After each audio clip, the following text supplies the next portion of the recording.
sebelumnya Anda sudah berdiskusi dengan Buning, Pak Hajrial barangkali, tentang pemuliaan tanaman menyerbuka sendiri. Ya, metode pemuliaan tanaman menyerbuka sendiri. Secara alami, tanaman menyerbuka sendiri ini mempunyai susunan genetik yang homozigot. Dan kalau kita lihat populasi alaminya, fenotipenya heterogen, tapi dalam keadaan homozigot. Ya. Jadi kalau kita melakukan kegiatan pemuliaan dari populasi alami tersebut, karena dia sudah homozigot, maka tinggal 1 langkah, 2 langkah lagi yang melakukan seleksi yang kita sebut dengan seleksi galur murni, dihasilkan varietas. Ya. Nah, jadi dalam keadaan homozigot, tanaman menyerbuk sendiri itu dapat survive. Ya, dalam keadaan homozigot pada tanaman menyerbuka sendiri, ya, tidak ada inbreeding depression, sehingga dalam keadaan homozigot dia masih survive atau malah lebih survive, ya, karena dari tahun ke tahun, dari generasi ke generasi, ini pemuliaan tanaman untuk tanaman menyerbuk sendiri ini mengkonservasi gen-gen yang bersifat aditif, ya, sehingga gen-gen yang bersifat aditif itu akan sangat baik dalam keadaan homozigot, khususnya adalah homozigot dominan, ya, karena dia bersifat aditif berarti kan saling menjumlahkan, ya. Jadi alel dominan kalau kita beri skor 2, alel resesif kalau kita beri skor 1, maka ketika dia bertemu dominan dan resesif, skornya akan menjadi 3, saling menjumlahkan 2 plus 1, 3. Jadi dalam keadaan heterozigot, dia skornya 3. Dalam keadaan homozigot dominan, skornya 4. Maka tanaman menyerbu sendiri karena gen-gen aditif terkonservasi, ya, dari masa ke masa, dari zaman ke zaman. Ya, maka dalam keadaan homozigot itulah dia lebih baik, homozigot dominan khususnya, ya, karena bersifat aditif tadi. Nah, oleh karena itu pemuliaan tanaman, ya, metode pemuliaan tanaman untuk kelompok tanaman menyerbuk sendiri diarahkan menghasilkan varietas-varietas yang homozigot. Ya, varietas-varietas yang homozigot itu, varietas-varietas yang genetik homozigot itu adalah varietas galur murni. Ya. Nah, jadi karena dari masa ke masa terkonservasi, ya, gen-gen yang bersifat aditif tadi. Ya. Nah,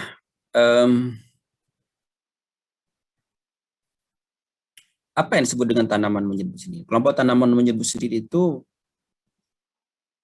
jika 95% ya, terjadi penyerbukan sendiri, jatuhnya polen ke kepala putik pada bunga yang sama, atau kalaupun bunga berbeda, ini pada tanaman yang sama, ya, sehingga mengalami inbreeding, ya, mengalami homozigositas yang tinggi. Inbreeding tidak ada masalah kalau tidak ada depression. Jadi inbreeding depression itu menjadi masalah. Nah, dengan demikian karena persentase penyerbukan sendirinya yang tinggi, kelompok tanaman menyerbuk sendiri itu mempunyai 95% peluang terjadi penyerbukan sendiri. Ya. Nah, pada perkembangannya kalau misalnya tanaman menyerbuk sendiri ini ternyata digunakan juga untuk mengkonservasi gen-gen yang dominan atau overdominan sehingga muncullah varietas hibrida, maka berarti harus mencari kelompok-kelompok tanaman yang keluar dari 5% itu. Kelompok-kelompok tanaman yang persentase penyerbukan silangnya besar. yang kita sebut dengan kelompok tanaman intermediate jadinya. Ya. Jadi kalau tanaman-tanaman yang menyerbu sendiri terkonservasi seperti itu, berarti kita harus kembali ke tanaman-tanaman yang purba, tanaman-tanaman dulu yang sebelum dilakukan kegiatan pemulihan tanaman. Di sana biasanya masih ada gen-gen yang berbeda dengan yang ada sekarang. Sehingga kembali ke tanaman-tanaman itu untuk mengumpulkan aksi-aksi gen yang tidak sama dengan aksi gen yang sekarang. Jadi aksi gen yang dominan. Sehingga kalau misalnya padi akan menjadi padi hibrida, maka harus dicari gen-gen yang mempunyai peluang penyerbukan sirangnya besar ya untuk membuat varietas hibrida. Ini yang disebut dengan tanaman intermediate. Ya, tanaman intermediate yang dari pergerakan dari tanaman menyerbu sendiri. Jadi kalau misalnya dia lebih dari 95%, maka berarti dia termasuk intermediate. Kalau lebih dari 95% penyerbukan sendirinya, tanaman menyerbu sendiri. Sehingga kita perlu geser. Tanaman-tanaman tertentu karena mahkota bunganya dan lain sebagainya terjadi penyerbukan sirang lebih besar, maka secara alami dia memang sudah menjadi intermediate. Jadi misalnya cabai itu adalah intermediate. Ya. Dia kelompoknya menyerbu sendiri, tetapi presentasi penyerbukan sirangnya bisa sampai 40%, keluar dari pakem kelompok tanaman menyerbu sendiri, maka disebut dengan intermediate. Nah, kelompok intermediate ini kalau dia tadinya kelompok menyerbu sendiri, ini genotipe yang ada di situ pergerakannya mulai dari genotipe yang penyerbukan sendirinya besar sampai genotipe yang penyerbukan silangnya besar. Sehingga kalau kita ingin melakukan kegiatan pemuliaan untuk kelompok ini, perlu kita cari. Kalau ingin membuat galur murni, maka yang persentase penyerbukan sendirinya besar. Kalau ingin membuat hibrida, maka persentase penyerbukan silangnya besar. Nah, itu kelompok tanaman menyerbu sendiri. Sekarang kita lihat kelompok tanaman menyerbu silang. Ya. Kelompok tanaman menyerbu silang ini mempunyai persentase penyerbukan silangnya lebih dari 95%. Ya. Lebih dari 95% terjadi penyerbukan silang. Ya. Atau hanya 5% penyerbukan sendirinya. Ya. Biasanya tanaman-tanaman ini punya kendala untuk terjadi penyerbukan sendiri. Letak bunganya yang berbeda meskipun dalam satu tanaman, atau mekanisme biokimia yang disebut dengan self incompatibility. Jadi kalau ada mekanisme self incompatibility, hampir diyakini bahwa dia kelompok tanaman menyerbu silang. Kalau bunganya letaknya berbeda dalam satu tanaman, ya, maka kita perlu cek juga apakah peluang penyerbukan sendirinya besar atau tidak. Kalau dia dengan angin dan matang, antesis dan reseptifnya berbeda waktu, kemungkinan menyerbu silangnya besar, lebih dari 90%, seperti jagung. Jagung adalah tanaman model yang ideal untuk kelompok menyerbu silang. Namun demikian, yang tadinya kelompok menyerbu silang itu mentimunan misalnya ya, melon, gitu ya. Mentimun juga barangkali, kemudian timun suri dan kelompok-kelompok itu, meskipun bunganya terletak pada kelamin jantan dan betina terletak pada bunga yang berbeda, namun masih dalam satu tanaman. Ya, nah ketika bunga jantannya mekar, bisa sampai 7 bunga jantan, kemudian 1 bunga betina. Ketika bunga jantan dan bunga betinanya mekar secara bersamaan, maka peluang terjadi penyerbukan sendirinya sangat besar. Ya, kalau serangga itu kan, apalagi kalau dibantu serangga. Serangga itu kan tidak bisa memilih mana tanaman beda, mana tanaman yang sama. Jadi kalau ada bunga, ya dia pasti akan ke sana. Dan sebelum dia mampir ke bunga yang betina, dia ke bunga jantan dulu di sekelilingnya, dan tentu bunga jantan atau polen yang ada di kaki-kaki dari serangga itu adalah polen yang terakhir yang ada di kaki serangga itu yang kemungkinan menyerbukan duluan ke betina. Maka penyerbukan silangnya besar. Penyerbukan silangnya besar itu keluar dari pakem 5%, berarti 10%, 20%, maka kelompok-kelompok tanaman tertentu itu bisa menjadi intermediate yang mengarah ke menyerbu silang. Ya. Nah, ini harus dipahami. Jadi karena banyak juga yang tidak setuju dengan apa yang saya sampaikan, kelompok tanaman tertentu intermediate katanya menyerbu silangnya besar. Perlu diperhatikan itu. Nah, jadi sekali lagi kalau mentimun misalnya, mentimun itu ada ya banyak bunga jantannya, ada bunga betinanya, kemungkinan terjadi penyerbukan sendirinya besar sekali. Ya, besar sekali karena dibantu oleh serangga. Ya. Nah, sekali lagi bahwa kelompok intermediate seperti ini bergeraknya mulai dari yang penyerbukan silangnya besar sekali penyerbukan silangnya besar sekali, artinya jantannya berasal dari tanaman lain. Biasanya kalau dalam mentimun itu ada mentimun yang betinanya banyak banget, jantannya sedikit, itu kemungkinan jantannya dari tanaman lain. Ada juga yang seperti yang saya sampaikan tadi, pergerakannya dari masih 5% menyerbuk sendiri sampai lebih dari 5% menyerbuk sendiri. Itu untuk kelompok intermediate. Ya. Contoh yang intermediate yang betul-betul itu adalah melon. Melon itu karena hermafrodit dalam satu bunga, maka terjadi penyerbukan sendirinya besar sekali. Kalau kita tanam di rumah kaca, itu akan terjadi tetap saja berbuah. Nah, buktinya kalau penyerbukan sendirinya besar, itu pada tanaman cucurbitacea, mentimunan, tanam saja satu tanaman di luar, terbuka, begitu serangga bisa membantu penyerbukan satu tanaman. Kalau dia berbuah dan berbiji, ya. Kalau dia berbuah dan biji, kalau berbuah saja mungkin partenokarpi, tapi kalau berbuah dan berbiji, maka kemungkinan dia penyerbukan sendirinya besar. Nah, apa konsekuensinya dari apa yang saya ceritakan tadi? Untuk tanaman menyerbuk silang, yang persentase menyerbuk silangnya bisa sampai 95%, maka secara alami, dan dia dalam keadaan itu, secara alami, dia heterozigot. Dan akan survive kalau dalam keadaan heterozigot. Nah, akan survive dalam keadaan heterozigot. Dia mengalami inbreeding depression yang cukup besar. Sehingga kalau dalam keadaan homozigot, dia akan mengalami apalagi homozigotnya total begitu yang resesif misalnya seperti itu, dia akan mengalami inbreeding depression, tekanan tangkar dalam yang besar. Nah, ini konsekuensi genetiknya. Jadi tanaman menyerbuk silang akan survive dalam keadaan heterozigot, dan kalau dalam keadaan homozigot maka akan mengalami inbreeding depression yang sangat besar. Ya. Nah, bagaimana kalau misalnya dia bergeser ke menjadi tanaman intermediate tadi timun-timunan? Maka terbalik berarti dia penyerbukan, dia heterozigositasnya masih ada, masih banyak, tetapi kalau dia dalam keadaan homozigot tidak mengalami inbreeding yang begitu besar. Dia masih survive dalam keadaan homozigot. Ya. Jadi dalam keadaan inbred line galur-galur yang homozigot, dia masih akan survive. Jagung kalau homozigot dia tidak survive ya, mulai menurun dan sebagainya. Ya. Nah, tapi kalau misalnya dia penyerbukan sendirinya cukup besar, maka dia dalam keadaan homozigot masih tetap survive seperti melon misalnya. Melon homozigot itu tidak mengalami inbreeding depression yang begitu besar. Sehingga sesungguhnya kelompoknya menjadi 4, menyerbuk silang, intermediate menyerbuk silang, intermediate menyerbuk sendiri, dan menyerbuk sendiri. Nah, ini harus kita pahami karena ada konsekuensi genetik yang seperti yang saya ceritakan tadi. Kembali ke sini, bahwa metode pemulihan dan seleksi tanaman menyerbuk silang itu konstitusi genetiknya secara alami dalam keadaan heterozigot untuk kebanyakan lokus, maka setiap individu mempunyai susunan genetik yang berbeda-beda, keragaman genetik dalam populasi sangat besar. Namun kalau kita cerita itu varietas lokal misalnya, itu biasanya ada secara fenotip ada yang sama, misalnya jagung ketan sama-sama putih begitu ya, dan amilosanya tinggi gitu ya.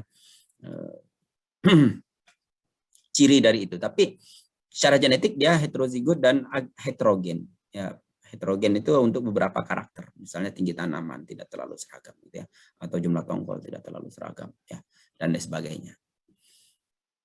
Nah, ini misalnya ya, keragaman genetik jagung itu luar biasa dari segi warna saja macam-macam ya, dari warna putih sampai warna hitam, gitu ya.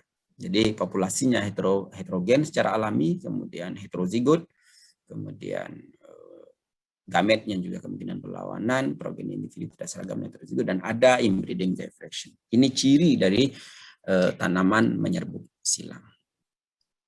Kembali kalau dia mulai bergeser ke penyerbuk sendirinya besar, maka berarti ada beberapa hal yang ini tidak terlalu besar. Misalnya inbreeding depression tidak terlalu besar. Nah, bagaimana caranya kita memanfaatkan informasi ini menjadi varietas yang baik? Tanaman menyerbuk silang genetiknya heterozigot, survivalnya heterozigot.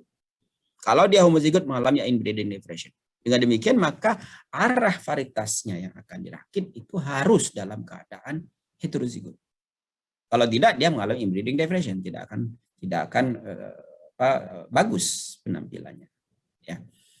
Maka untuk membuat dia adalah selalu dalam keadaan heterozigot untuk semua lokus, alternatifnya adalah hibrida. Ya, alternatifnya hibrida. Kalau dia bisa diperbanyak secara vegetatif, setelah hibrida diperbanyak secara vegetatif, disilangkan heterozigositasnya sudah bagus, jadikan perbanyakan vegetatif itu bisa seperti itu untuk tanaman yang tahunan misalnya ya, perkebunan atau buah-buahan tahunan itu bisa diperbanyak secara vegetatif. Nah, jadi kalau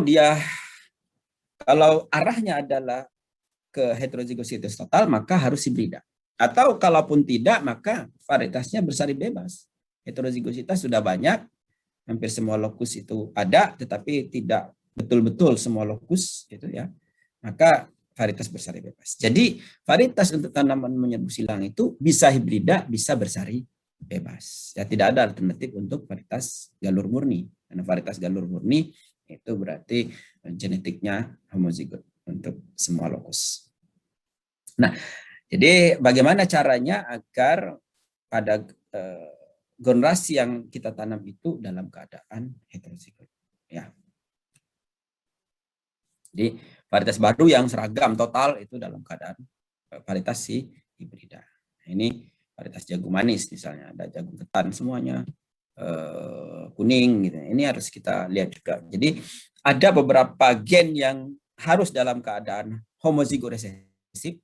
Misalnya jagung harus ada dalam keadaan homozigot. Di lain pihak dia akan survive dalam keadaan heterozigot. Maka harus dirancang sedemikian rupa. Pemulihan jagung manis harus dirancang agar dia tetap manis, tapi genetik-genetik yang lainnya dalam keadaan heterozigot. Karena kalau kemanisannya heterozigot juga menjadi tidak manis. Ya, 1 kromosom dalam keadaan heterozigot, 9 kromosom yang lain dalam keadaan heterozigot.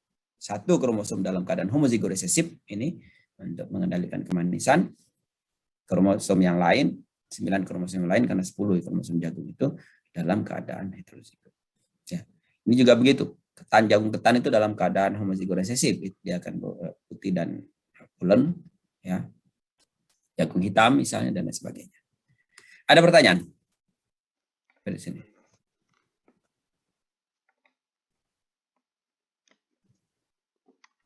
Masih mendengar suara saya?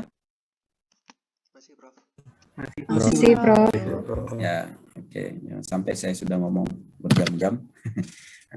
Saya sudah di luar. Silakan. Iya, sebentar konfirmasi, Prof. Artinya berarti pada tipe yang ini memang tidak diharapkan untuk galur murni ya, Prof ya? Ya. Atau bagaimana, Prof? Ya, jadi jagung itu varietas akhirnya tidak berupa galur murni. Ya, karena kalau berupa galur murni dia akan menjadi mengalami inbreeding depression. Ya, kita harus buat dia dalam keadaan heterozigot. Galur murni artinya semua gennya dalam keadaan homozigot. Nah, kalau ada karakter-karakter yang dikendalikan oleh genotipe homozigot, misalnya jagung ketan, jagung manis, itu kan karakter kemanisan itu di kromosom nomor 3, nomor 5 harus dalam keadaan homozigot. Maka harus disiasati bahwa kromosom nomor 3 itu harus dalam keadaan homozigot, kromosom yang lain harus heterozigot. Bagaimana itu bisa dilakukan? Apalagi kalau sudah 2 gen pengendali kemanisan itu misalnya nomor 3 dan nomor 5, maka 2 kromosom itu harus dalam keadaan homozigot. Nah, dengan demikian maka ada kelemahannya. Jagung manis itu daya survivalnya masih lebih rendah dibandingkan dengan jagung pakan. Jagung pakan produktivitasnya tinggi, tongkol besar sebagainya. Karena memang jagung pakan itu free 100% dalam keadaan heterozigot. Jagung manis harus 1 kromosom itu berarti kan 1/10. 10% dalam keadaan homozigot dia. Kalau tidak homozigot 10% itu maka dia tidak manis. Jagung ketan juga begitu. Gitu kira-kira. Ya. Jadi kalau kita biarkan dia menyerbu sendiri terus-menerus lalu jadi ya galur, maka galur itu akan pendek-pendek, kecil-kecil yang disebut dengan inbreeding depression. Itu kira-kira masih di sini. Ya. Baik, Prof. Makasih banyak, Prof. Ya. Nah, kalau misalnya kita berharap bahwa ada mengumpulkan gen-gen aditif pada jagung, berarti kita harus kembali ke jagung zaman dahulu kala. Ada tidak jagung yang misalnya penyerbukan sendirinya besar? Nah, yang penyerbukan sendirinya besar, yang mengalami inbreeding depression-nya tidak terlalu besar. Nah, kalau ada bagus. Nah, sekarang ini memang sudah mulai dicari yang tidak mengalami inbreeding depression-nya besar. Jadi varietas-varietas jagung yang sekarang itu terbentuk dari 2 galur murni yang tidak mengalami inbreeding yang terlalu besar. Jadi dia cari varietas-varietas yang mengarah kepada intermediate jadinya. Nah, dia cari tetua-tetua yang mengarah ke intermediate, yang persentase penyerbukan sendirinya lebih dari 5%. Penyerbukan sendirinya lebih dari 5%. Kalau penyerbukan sendiri lebih dari 5%, berarti inbreeding depression tidak begitu besar. Itu selalu konsekuensi genetik yang seperti itu. Sehingga inbreeding depression tidak begitu besar, jagung itu tidak galur murninya tidak mengalami inbreeding depression, sehingga produksi benihnya tidak terlalu bermasalah. Kalau mengalami inbreeding depression yang besar, berarti kan galur murninya menjadi masalah karena tongkolnya kecil, polennya sedikit, produksi benihnya menjadi mahal. Ya. Di awal-awal perkembangan jagung itu inbreeding depression yang besar sekali, maka tidak bisa menggunakan hibrida single cross, galur murni dan galur murni tidak bisa. Yang menggunakan hibrida triple cross atau double cross. Itu kira-kira. Nanti minggu depan kita akan bicarakan tentang bagaimana pembentukan hibrida, inbreeding, dan necrosis. Ya. Nah, lalu varietas tanamannya seperti apa? Ya, varietas tanamannya adalah ada yang disebut dengan varietas komposit untuk varietas bersari bebas, ada yang disebut dengan varietas sintetis, yang utama adalah varietas hibrida. Jadi untuk tanaman menyerbu silang sekarang itu karena nilai ekonominya besar, maka hampir semuanya itu adalah varietas hibrida. Jagung varietas hibrida, mentimunan varietas hibrida. Varietas komposit dulu-dulu ya, sekarang masih ada, tapi itu adalah hasil rakitannya dulu. Tapi perlu kita tahu apa itu varietas komposit. Varietas komposit itu adalah tetua-tetua pembentuknya itu adalah campuran dari berbagai genotipe yang potensi produksinya, umurnya, ketahanan, sifat-sifatnya telah diketahui. Jadi misalnya dari label, dari kita karakterisasi, ini umurnya genja, ini umurnya dalam, ini tongkolnya 2, ini segala macam. Itu yang kita gabung. Kita hanya tahu potensi berdasarkan fenotipnya saja. Tapi kita tidak tahu daya gabung umum, daya gabung khusus. Jadi kita hanya tahu itu saja. Sekali lagi dari label misalnya, produktivitasnya 10 ton per hektar, umurnya genja. Ya, nah, yang lain seperti apa, ketahanan penyakit, dan lain sebagainya kita gabung. Maka ketika terbentuk varietas bersari bebas dari campuran berbagai genotipe ini disebut dengan varietas komposit. Contohnya adalah Bisma, Lamurus, Sukmaraka. Ya. Sementara sintetis itu adalah gabungan dari tetua-tetua pembentuknya itu yang sudah diketahui daya gabung umumnya. Genetiknya sudah diketahui. Dia punya daya gabung umum yang bagus. 1, 2, 3, sampai 10 punya daya gabung umum yang bagus semua. Itu yang dijadikan tetua pembentuk varietas bersari bebas ini. Yang kita sebut varietas sintetis. Contohnya adalah jagung serikandi kuning dan jagung serikandi putih. Itu adalah varietas sintetis. Nah, varietas hibrida saya kira nanti minggu depan kita akan diskusikan, merupakan persilangan 2 galur murni atau lebih sehingga ada proses terlebih dahulu pembentukan galur murni. Teman-teman semua, pada diskusi sekarang saya akan mengarahkan kepada pembentukan varietas bersari bebas. Meskipun pembentukan varietas bersari bebas itu sudah sangat jarang dilakukan untuk tanaman menyerbu silang, tapi kita harus tahu bagaimana proses pembentukan varietas bersari bebas. Ya. Diawali dengan pembentukan populasi dasar. Pembentukan populasi dasar. Jadi tadi kita kumpulkan semua genotipe-genotipe sesuai dengan keinginan kita, kemudian kita arahkan ke peningkatan produktivitas, tapi misalnya karakter-karakter lainnya sudah seragam gitu ya, warnanya sudah juga seragam gitu agar lebih mudah gitu ya. Ini misalnya kuning-kuning semua, putih-putih semua, atau ungu-ungu semua. Yang kita tingkatkan adalah produktivitas misalnya, atau nilai yang lain agar tidak susah. Nah, kalau betul-betul pure semua keragamannya sangat tinggi, maka perlu generasi yang lebih banyak lagi untuk mendapatkan varietas dengan keseragaman tinggi. Jadi populasi dasar kita bentuk dari persilangan-persilangan tetua-tetua terpilih. Ya, jadi misalnya kalau ada 10 tetua, maka kita tanam 1, 2, 3, 4 ya. 5, 6, 7, 8. Kita tanam 4 baris begini. Lalu ini ada berapa ini? 4 kali 4, 16. Ada 16 genotipe ketua yang akan kita rakit menjadi varietas perselai bebas. Kita bentuk populasi dasar dulu. Kita saling silangkan di antara 16 ini. Bagaimana cara saling silangannya? Benihnya separuh ditanam sebaris begini, sepertiga ditanam sebaris misalnya. Sebagian lagi dicampur untuk 16 ini, campur 16. Sebagian disimpan. Sebagian ditanam, sebagian dicampur 16, sebagian disimpan. Lalu dari 16 campuran ini kita tanam di sekeliling. Masih setiap 4 baris ada satu tanaman yang merupakan campuran yang nanti kita gunakan sebagai jantan. Sekeliling ya, dikelilingin semua. Ini sebagai jantan. Ketika benang sarinya sudah muncul, maka ini lakukan data seling untuk betina.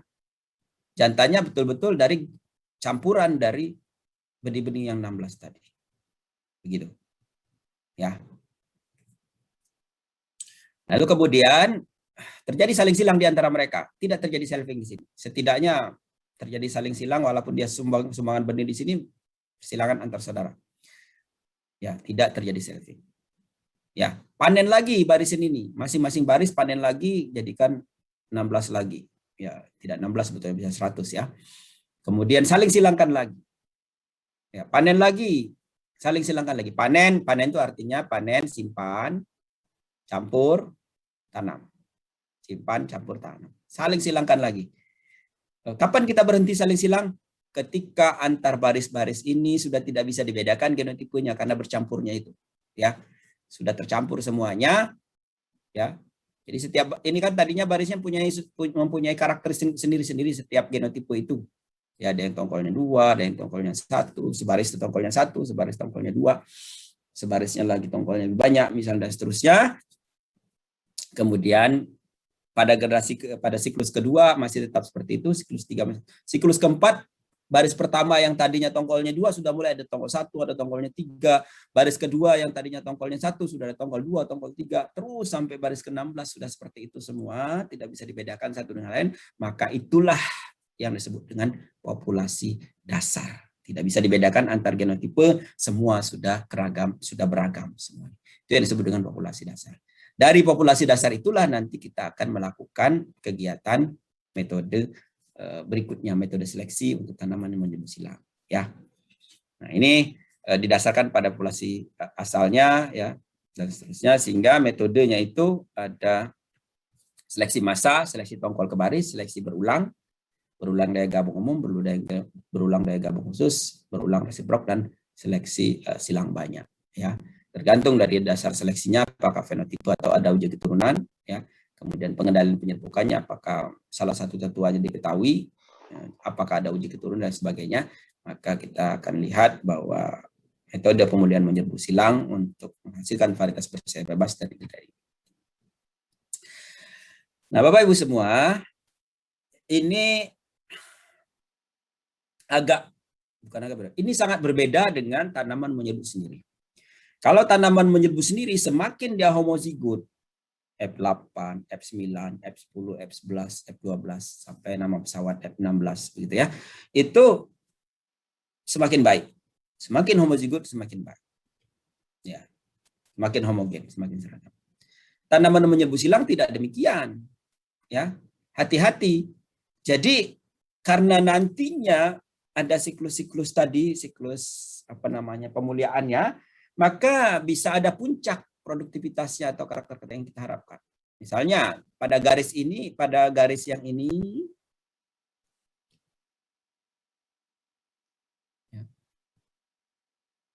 pada garis yang ini, puncaknya dari sini.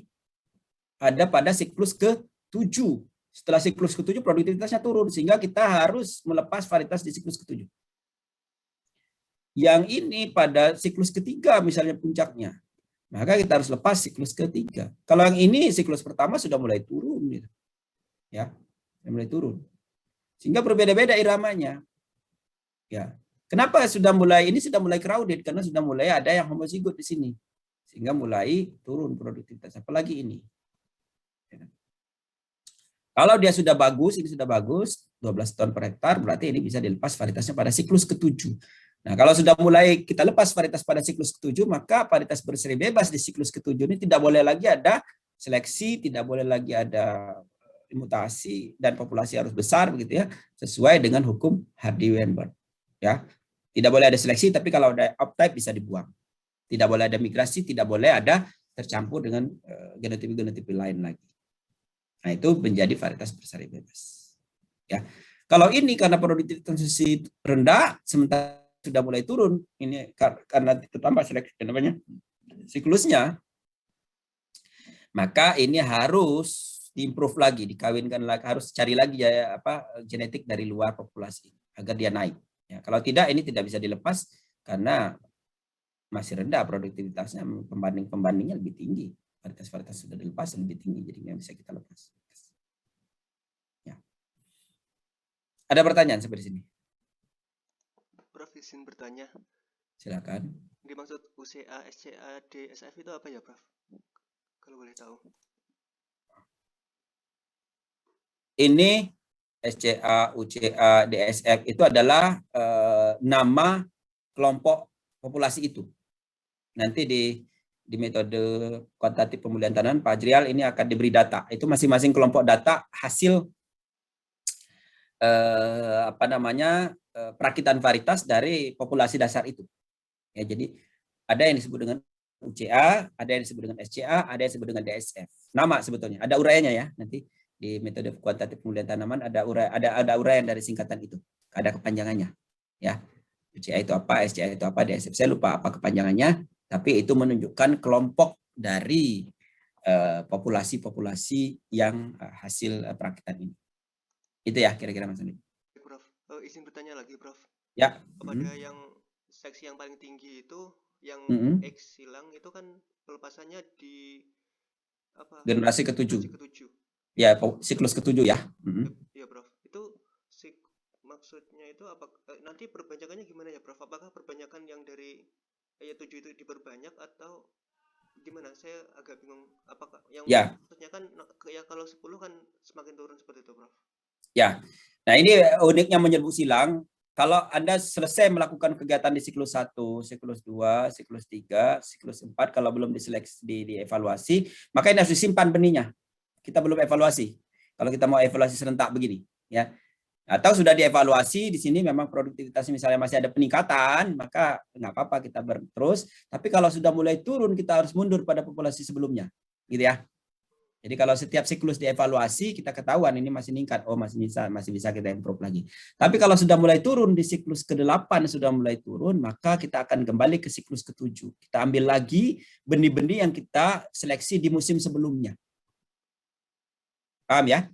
Kita ambil benih-benih yang ada di siklus pada musim sebelumnya. Benih itulah yang diperbanyak, harus mengikuti hukum Hardy-Weinberg. Populasi harus besar, tidak ada migrasi, tidak ada seleksi, tidak ada mutasi. Ya, tidak ada migrasi berarti kita harus tanam terisolasi. Tidak ada seleksi, kalau seleksi yang sebut dengan seleksi itu kita mengambil lebih banyak daripada yang ditinggalkan. Nah, kalau tidak ada seleksi, kalau misalnya masih ada perbedaan untuk memurnikan saja, nggak apa-apa, kita buang perbedaan itu off type-nya. Itu nggak apa-apa. Ya, tidak ada migrasi dari gen yang lain, kita harus tanam terisolasi. Populasi harus besar, populasi harus besar itu minimal 1000 tanaman. Nah, untuk seperti itu tinggal kita jaga keseragamannya, kita buat keseragamannya dengan membuang yang off type tadi, jadilah dia varietas. Kira-kira gitu Mas Andi. Baik, Prof, sangat dipahami. Terima kasih banyak, Prof. Ya, sama-sama. Jangan sampai di siklus ke-10 ya. Siklus 10 sudah, jangan sampai kita hilang di siklus ke-7, hilang benihnya siklus 10 sudah rendah produktivitasnya. Kita rugi di situ. Ya, kita rugi di situ. Izin, Prof. Silakan Mas Rizky. Iya, saya masih kurang paham yang terkait. Tadi kan di awal pembentukan populasi dilakukan dengan cara menyilang bebas, Prof ya. Betul. Tapi di situ dikatakan bahwa ada waktu di mana sampai titik dia menghasilkan suatu kondisi sifat yang seragam. Nah itu saya masih kurang bisa mengkorelasikan antara dua pernyataan itu, Prof. Ya. Nah, jadi pada saat kita membentuk populasi dasar kan keragamannya tinggi tadi. Sudah keragamannya tinggi, sekarang kita sudah punya populasi dasar. Populasi dasar ini kita bisa arahkan mau kemana. Kalau kita arahkan yang tongkolnya lebih dari 2, misalnya tongkol 3 tapi besar-besar semua, maka dari populasi dasar itu kita ambil yang tongkolnya 3 semua. Gitu kan ya? Secara siklusnya, individu-individu yang tongkolnya 3 kita ambil, kita pisahkan. Tanam lagi. Nanti metode pemulaiannya kan belum saya jelaskan ini. Masih panjang ceritanya. Metode pemulaiannya ada metode apa namanya seleksi massa, seleksi berulang. Nanti kita akan jelaskan bagaimana siklus-siklus ini mengikuti metode. Nah, seleksi tongkol 3 pada siklus 1, tongkol 3 pada siklus 2. Tongkol 1 2 berarti kan dibuang itu. Tongkol 3. Terus saja. Nah, populasi yang kita pertahankan harus besar, 1000 tanaman. Yang tongkolnya 3, 1000 tanaman kita ambil gitu ya. Nah, sampai dia mempunyai keseragaman yang tongkolnya 3 semua, gitu kira-kira. Tongkol 1, tongkol 2 hilang. Nah, karena proses seleksinya itu bisa saja kita seleksinya agak ketat, terjadilah nanti pertemuan di antara saudara-saudara gitu. Kalau sudah siklusnya sudah 6 7 mungkin pada siklus pertama tadi dia sebetulnya agak ada saudara di situ. Sehingga siklus ke-8 bertemu gen-gen saudara itu menyebabkan dia homozigot gitu. Nah, itu yang tidak kita inginkan. Kita harus tetap mempertahankan dia dalam keadaan heterozigot. Yang siklus ke-7 ini mungkin heterozigositasnya total tapi sudah mulai relatif seragam ya, tidak mengalami inbreeding depression. Kira-kira Mas Rizky. Oke, baik, Prof. Nah, baik, kita masuk ke metode seleksinya. Nah, jadi dari populasi dasar misalnya kita lakukan seleksi massa. Dasar pemilihannya apa? Individu, fenotip. Ambil fenotip yang mirip. Dia kawinnya secara acak kan? Ambil yang mirip, ya. Kemudian dilanjutkan pada generasi berikutnya. Ya, ambil yang terbaik. Nah, gitu kan. Kalau produktivitasnya tinggi, tongkolnya besar ini. Nah, jadi seleksi massa itu mudah dilaksanakan, murah pula. Pada populasi besar dapat menekan inbreeding depression. Tapi kelemahannya satu populasi besar itu hanya dapat 1 varietas karena dia kan saling silang. Kalau kita ingin mendapatkan beberapa varietas dari populasi dasar tadi, maka harus ditanam di beberapa tempat. Kopo 1, Cikabayan 1, Pasir Sarongge 1, karena satu populasi nanti dapat 1 varietas. Misalnya populasi 1 tongkolnya 3, populasi yang kedua misalnya diameter batangnya besar dan yang lain-lain. Populasi 3 apalagi gitu ya. Sehingga kita harus memisahkan itu. Karena dari satu tempat jadinya 1 varietas nanti. Terjadi saling silang di antara itu. Nah, efisiensinya tergantung dari bagaimana kecermatan kita menilai fenotip agar mencerminkan nilai genotip. Ya, mudah untuk karakter kualitatif, tapi susah untuk yang heritabilitasnya rendah. Heritabilitasnya rendah, yield misalnya produktivitas tinggi. Kenapa? Karena pengaruh lingkungannya besar. Kita mengambil individu-individu yang punya penampilan bagus, padahal individu itu dipengaruhi oleh genetik dan lingkungan mikronya. Kalau kita nanam di Leukopo, apalagi kalau kita menggunakan petak-petak yang berbeda-beda, bekas penanaman ada bekas penanaman cabai, ada bekas penanaman singkong, bekas penanaman mahasiswa sebelumnya gitu ya, singkong, cabai dan kacang-kacangan. Maka petakan-petakan itu punya kesuburan yang berbeda-beda. Lalu kita tanam serempak, ketika kita panen, ketika kita pilih, jangan-jangan yang terpilih semua di petakan cabai semua. Kenapa? Karena petakan cabainya pupuknya banyak. Tiap seminggu 2 kali pupuknya. Subur banget. Dia penampilnya bagus. Terpilih saja semua di situ. Yang petakan singkong nggak ada yang terpilih karena pupuknya kurang. Meskipun kita pupuk juga sekarang, tapi yang pupuknya jagung itu lebih baik penampilannya. Nah, maka harus hati-hati untuk yang karakternya kuantitatif dipengaruhi oleh lingkungan dalam melakukan seleksi. Bagaimana caranya agar kita bisa mengendalikan lingkungan? Kita harus buat dia sebaris-sebaris gitu ya. Itu yang tidak kita sukai dari seleksi mahasiswa dengan tes dulu ya. Waktu zaman saya kan tes. Ambil 4.000, ambil 1.000 terbaik diambil semua. Dari Jakarta, dari Bogor, dari pelosok Nusantara, dari negeri entah berantah tidak dikenal. Ketika diambil 1.000 yang terbaik, ya dapatnya Bogor, Jakarta saja semua ya, kota-kota besar. Karena mereka punya akses, punya tempat belajar yang bagus, begitu ya. 1.000 terbaik tadi. Ini zaman saya ya. Maka itu tidak efektif. Maka IPB menerapkan seleksinya seleksi USMI, undangan seleksi. Setiap sekolah diambil semua. Dari setiap sekolah itu diseleksi, setiap sekolah diambil 10%, begitu ya. Nah, itu sistem USMI itu yang digunakan berbagai perguruan tinggi sekarang. Karena mereka pengaruh lingkungannya di setiap lingkungan seleksi di antara mereka, gitu ya. Kemudian dilihat sistem macam-macam belajar dan lain sebagainya. Ya. Jadi seleksi massa itu akan efektif kalau misalnya kita memodifikasi lingkungan sedemikian rupa, kemudian kita seleksi individu-individu pada lingkungan yang seragam tersebut. Jadi petakan dibagi menjadi lebih kecil-kecil, setiap petakan itu ditanam sebaris, 100 tanaman misalnya setiap baris, kemudian 10% dari situ diambil, yang terbaiknya, kemudian dicampur dengan yang lain-lainnya tadi, sehingga dapat 10% dari total. Itu kira-kira, ya. Beda ya kalau 1 hektar kita ambil 10% tadi, jangan-jangan petakan bekas cabai saja yang dapat tadi. Beda dengan sistem ini.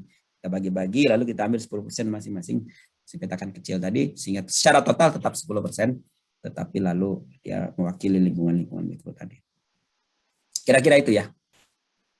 Ada pertanyaan mengenai seleksi massa?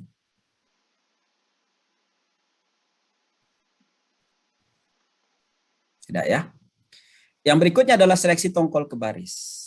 Seleksi tongkol ke baris itu yang disebut dengan air to row selection. Ini ada awalnya dari jagung. Sehingga meskipun seleksi tongkol terbaris itu adalah pada mentimun, masih tetap air to row namanya, tongkol ke baris. Dikenal dengan seleksi saudara tiri. Ya. Jadi dari populasi dasar, ya, dari populasi dasar diambil individu-individu, ya. Kemudian dari individu-individu itu, dari individu dari populasi dasar itu, nih, misalnya populasi dasar tadi, ambil individu, kemudian ditanam dalam satu baris. Individu kedua seleksi, individu tanam dalam satu baris. Yang namanya tongkol, satu tongkol ke satu baris.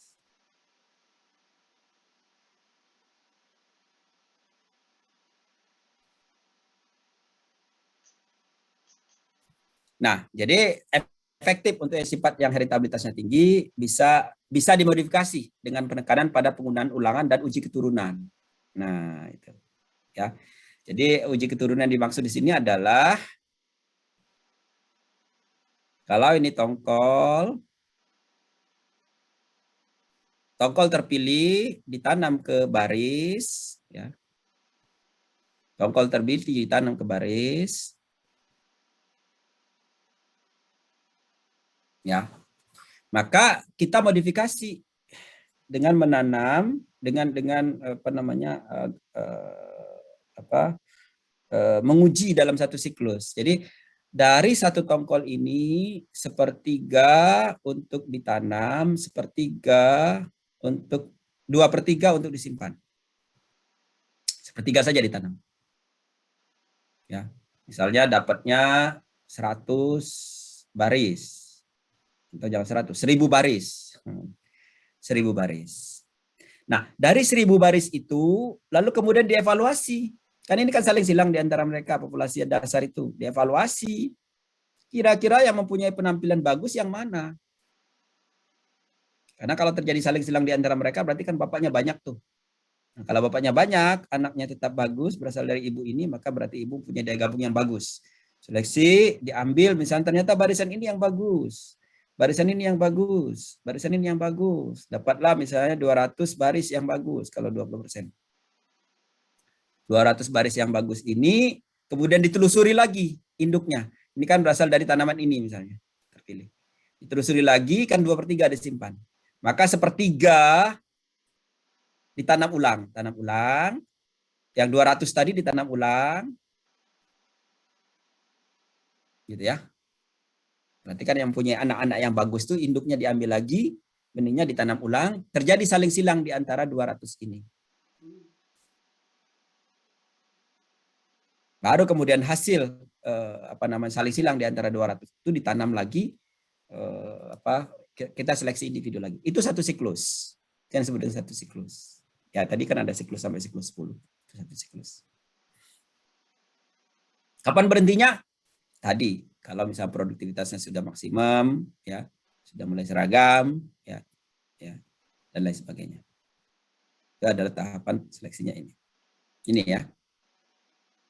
Yang terpilih, kemudian dilihat baris-baris ini. Ya. Kemudian dari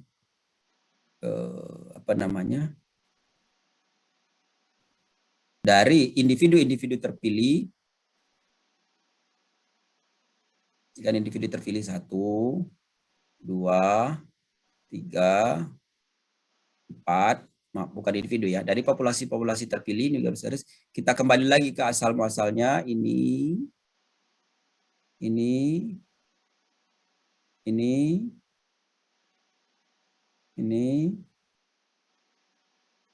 dan seterusnya ini misalnya. Ini kemudian ditanam saling silang.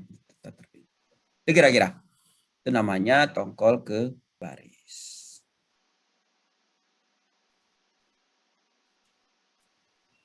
Yang berikutnya adalah seleksi berulang fenotip. Seleksi berulang fenotip itu seleksi berulang, ya, tidak menggunakan uji turunan. Setiap daur seleksi itu mengidentifikasi tanaman unggul secara individu agar terjadi kawin acak antar tahap seleksi bermanfaat untuk heritabilitas yang tinggi. Kira-kira ada 1 musim tanam selfing, 1 musim tanam crossing. Ya, jadi itu 1 siklus. 1 kali selfing, 1 kali crossing.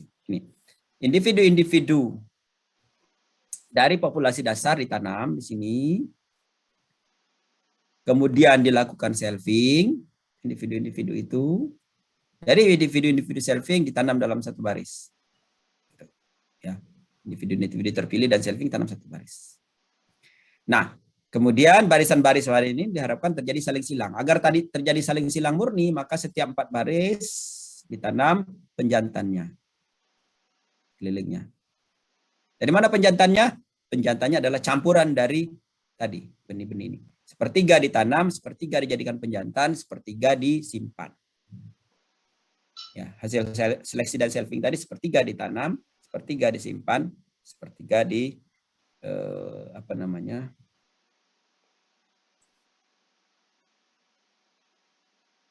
sepertiga dijadikan jantan.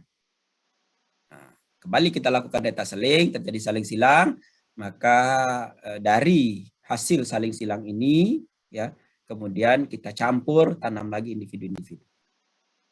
Seleksi, selfing, saling silang lagi. Ini siklus 0 misalnya, daur 0, ini siklus 1, siklus 2, sampai tadi siklus 10. Kira-kira itu. Ada pertanyaan?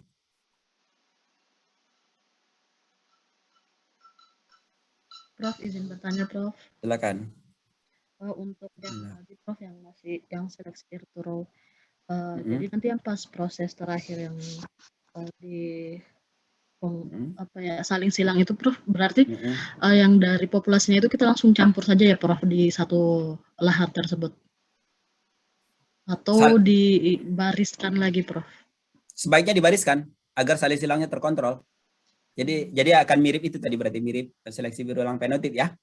Jadi dibariskan, ditanam sebaris-sebaris, terjadi saling silang begitu. Tetap dilakukan pemisahan seperti tadi, Prof, yang jantannya ya, berapa baris? Oh ya.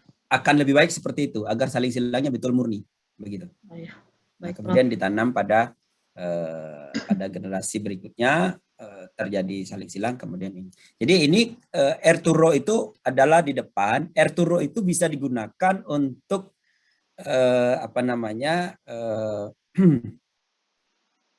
seleksi berulang fenotip, ya. Jadi Arturo itu kan tongkol ke baris. Sebetulnya metodenya menjadi metode seleksi berulang fenotip. Jadi mirip yang berikutnya tadi, ya. Gitu, kira-kira Mbak ya. Baik, Prof. Pak, izin bertanya, Pak. Silakan. Nah, yang ini, yang Arturo ini, apakah secara konsep mirip kalau di Galur Buni pedigree, Pak, kemudian di book lagi, Pak, seperti itu setiap siklusnya? Nah, kalau pedigree dia betul-betul tercatat setiap individu. Siklus ini dibariskan, tapi kita pilih satu individu untuk kita lanjutkan. Misalnya individu terpilihnya ada di sini.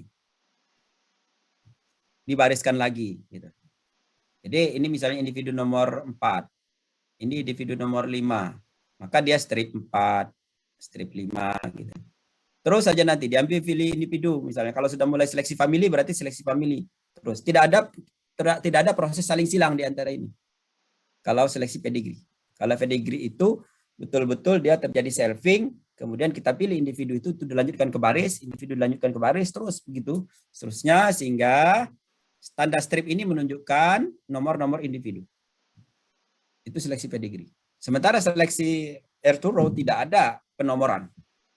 Seleksi individu-individu tadi sebetulnya hanya untuk dibariskan begitu ya. Kemudian dari baris itu terjadi saling silang. Kemudian setelah saling silang, maka dia akan seleksi lagi begitu, terus saja siklus. Tidak ada identitas individu di sini. Itu kira-kira Mas Mariza. Bedanya dengan apa namanya? Pedigree. Ya. Ya, terima kasih, Pak.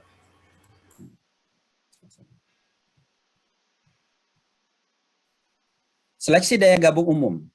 Nah, ini seleksi daya gabung umum ini sama dengan seleksi berulang fenotip. Namun ada pengujian. Kalau seleksi berulang fenotip itu tidak ada pengujian.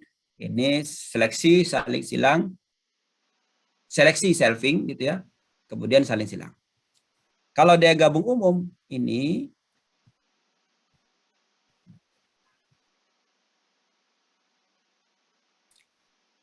tanaman-tanaman terpilih dari populasi dasar tadi, kemudian di selfing tadi, kemudian hasil selfing tadi individunya, kemudian dites dulu. Disilangkan dulu dengan penguji. Pengujinya seperti apa? Pengujinya adalah varietas bersari bebas. Ini individu, ini individu, ini individu, kemudian di selfing yang terpilih. Dari selfing terpilih tadi, kemudian ditanam dalam satu baris. Ini ditanam dalam satu baris, yang terpilih lainnya ditanam dalam satu baris, ada 4 baris. Kemudian ada penjantan di sini, di mana penjantannya adalah varietas bersari bebas. Bukan kumpulan dari tadi, bukan kumpulan dari tetua-tetua terpilih. Bersari bebas. Nah, kenapa varietas bersari bebas? Karena varietas bersari bebas mempunyai susunan genetik yang berbeda-beda. Heterozigot, tapi heterozigotnya tidak seperti varietas hibrida. Jadi, setiap individu mempunyai susunan genetik yang berbeda-beda, sehingga ketika dia menyerbuki ini, ya, maka dalam satu individu tongkol ini, individu tongkol itu akan mendapatkan polen dari macam-macam individu. Nah, polen dari macam-macam individu itu kemudian kita cek ya, dari tongkol ini kita bariskan. Kalau misalnya ternyata satu baris ini anaknya bagus semua, padahal bapaknya beda-beda, berarti barisan ini terpilih. Barisan itu terpilih, kemudian ada barisan lain lagi yang terpilih lagi, barisan itu yang akan dilanjutkan pada siklus berikutnya. Itu kira-kira. Ya. Jadi ada proses uji progeni dari hasil seleksi populasi dasar itu. Uji progeni memerlukan 2 kali penanaman. 1 kali penanaman persilangan, 1 kali penanaman pengujian. Nah, hasil pengujian itu kembali lagi ke individu di atasnya, itu kira-kira yang disaling silangkan. Jadi siklus ini agak penanamannya agak banyak. Setahun bisa cuma 1 siklus. Ya. Yang berikutnya adalah seleksi berulang daya gabung khusus. Ini mirip dengan seleksi berulang fenotip dan seleksi berulang daya gabung umum. Bedanya adalah seleksi berulang daya gabung khusus itu pengujinya adalah galur murni. Penguji pada saat kita nguji tadi itu adalah galur murni. Atau keturunan persilangan 2 galur murni. Jadi hibrida. Kenapa galur murni? karena hasil persilangan dengan galur murni itu akan menunjukkan daya gabung khusus. Ya, karena genetik dari galur murni itu sama. Jadi kalau dia baik dengan itu berarti dia daya gabung khususnya bagus. Maka disebut dengan seleksi berulang daya gabung khusus.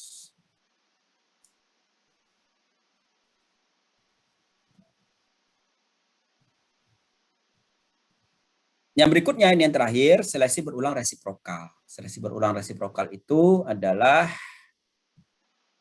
ada 2 kelompok, ya. Kelompok A itu dites dengan kelompok B dites dengan kelompok A. Biasanya ini pada kelapa sawit atau hibrida yang menggunakan CMS. A itu sebagai betina kelapa sawit Dura, B itu sebagai jantan kelapa sawit Persifera, turunnya adalah Tenera. Sehingga untuk melakukan seleksi pada A perlu pengujian dari B. Ya, pengujian dari B. Ada B tukang tes. Ada mana yang bagus. Untuk menyeleksi B ada A tukang tes.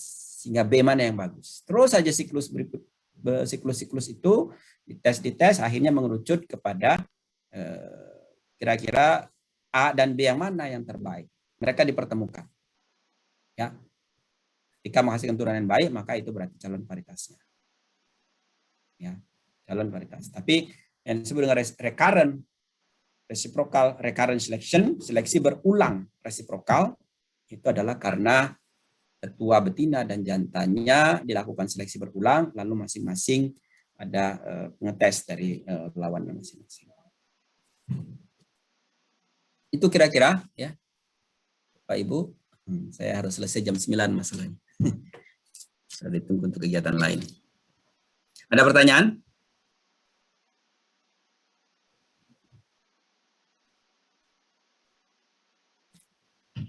Apakah masih mendengar? Masih, Prof. Masih. Baik. Kalau tidak ada pertanyaan lagi, kita cukupkan sampai di sini.